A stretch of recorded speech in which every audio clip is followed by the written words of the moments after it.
चुका हुआ है। प्रसंग आता है भक्तजनों, आखिर ये खर दूषण मन की बात करते हैं। खर दूषण तृष्णा क्या है? ये मन की बात है, ये मन है तो ये मन की 3 वृत्तियां हैं। खर वृत्ति, दूषण वृत्ति एवं तृष्णा वृत्ति, ये 3 मन की वृत्तियां हैं। आइए देखें ये 3 वृत्तियां क्या है। प्रसंग इस प्रकार का आता है। अंगद जी महाराज वाल्मीकि रामायण में ऐसा वर्णन नहीं है, पर रामचरितमानस में आता है। अंगद जी दोनों रामायणों में जाते हैं वहां पर, लेकिन अपने पांव रोपने का प्रसंग वाल्मीकि रामायण में नहीं है, रामचरितमानस में है। आप याद होगा ना, अंगद जी जाते हैं और वहां जाके अपना पांव रोप देते हैं। कोई है माई का लाल जो मेरे पांव को उठा के दिखाए, इत्यादि इत्यादि। इसमें नहीं, उस वक्त की बात। अपनी महिमा बखान करता है रावण। तू जानता है कौन? मैं वह जिसने कैलाश पर्वत को उठा के रख दिया। और कैलाश पर्वत वह जिस पर भगवान शंकर विद्यमान, मैंने वह पर्वत उठा के रख दिया। तो क्या बात करता है? कोई है माई का लाल जो मेरे पांव को उठा जाए? अरे मैंने वह पर्वत उठा के रख दिया, और वह पर्वत भगवान शिव समेत। खाली नहीं,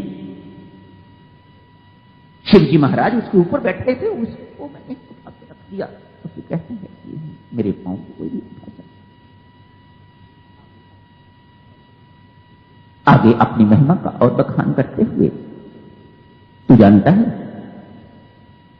और भगवान शिव को कोई फूल अर्पित करते हैं, कोई फल अर्पित करते हैं। मैंने भगवान शिव को ये अपना सिर अर्पण किया। एक नहीं, अनेक सिर अर्पण किए। कोई है इतिहास में ऐसा उदाहरण जिसने आज तक या कभी आगे ऐसा किया?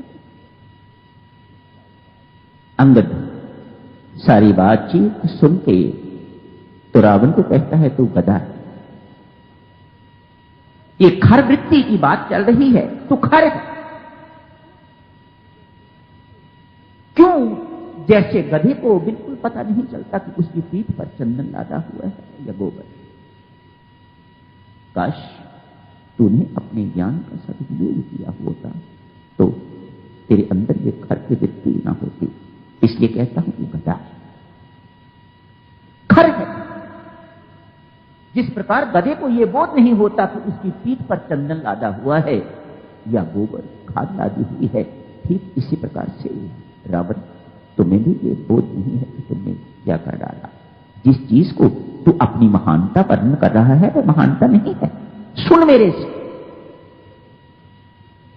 तू जानता है और सब सारा संसार जानता है, भगवान शंकर तेरे गुरु। अरे जिस सिर पर गुरु बैठे हुए हैं, जिस पर्वत पर गुरु महाराज बैठे हुए हैं, ऊपर बैठे हुए हैं, मानो जिनकी कृपा से उस पर्वत को उठा सका, तूने उन्हीं को हल्का सिद्ध कर दिया। और तू अपने आप को ज्ञानी कहता है, महान कहता है। मूर्ख, गुरु का अर्थ देख। गुरु का अर्थ है जो हमारे अंधकार को दूर करता है, वह गुरु। और इससे भी एक और महत्वशाली अर्थ है गुरु का, वह है गुरु बहुत भारी होता है और तूने उठा के उसे हल्का कर दिया। जिस दिन मुझे यह पता लगा कि तूने ऐसा कर दिया है, उसी दिन मैंने सोच लिया कि रावण जैसा व्यक्ति भी इस पांव को उठाने का अब समर्थ नहीं रखता। जिसने अपने गुरु को हल्का कर दिया, उसके ऊपर से, उसके सिर के ऊपर से गुरु की कृपा उठ गई है, वह कुछ काम की बात नहीं कर सके। इसलिए मैं कहता हूं तू खड़ा है। दूसरी बात, तू कहता है ना कि तूने भगवान शिव को अपने सिर अर्पण कर दिए। क्या उनने स्वीकार किए? देखो अंगद का ज्ञान। जब आप भगवान को कोई चीज समर्पित करते हो, अर्पित करते हो, तो वह उन्हें स्वीकार कर लेते हैं। अरे मूर्ख, तेरे दिए हुए सिर एक एक करके उन्होंने वापस कर दिए, मुझे नहीं चाहिए। ये कि नहीं किए? जैसे तू देता था वह तुम्हें लौटा देते थे।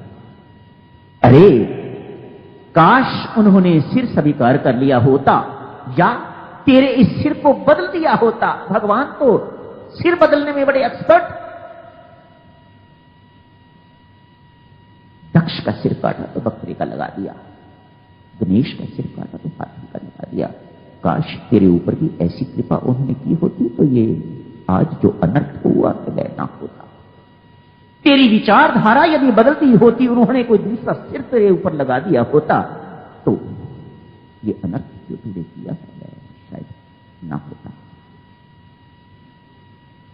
अरे तू कहता है मैंने आहुति दी, आहुति तो दी जाती है जब सिर के बाल मुंडवा के रखे जाते हैं या सिर रखा जाता है भगवान के चरणों में, तो इसका अर्थ होता है जो इस बुद्धि में ये अहंकार भरा हुआ है उसको व्यक्ति समर्पित कर देता है। लेकिन तेरा अहंकार तो उससे अनंत गुना और बढ़ गया हुआ। काश तेरे सिर को स्वीकार कर लिया होता या तेरे सिर को बदल दिया होता तो तू इतना अनर्थकारी न रहता, इतना गंदा गधा न रहता जिस प्रकार तू अब। एक तुलना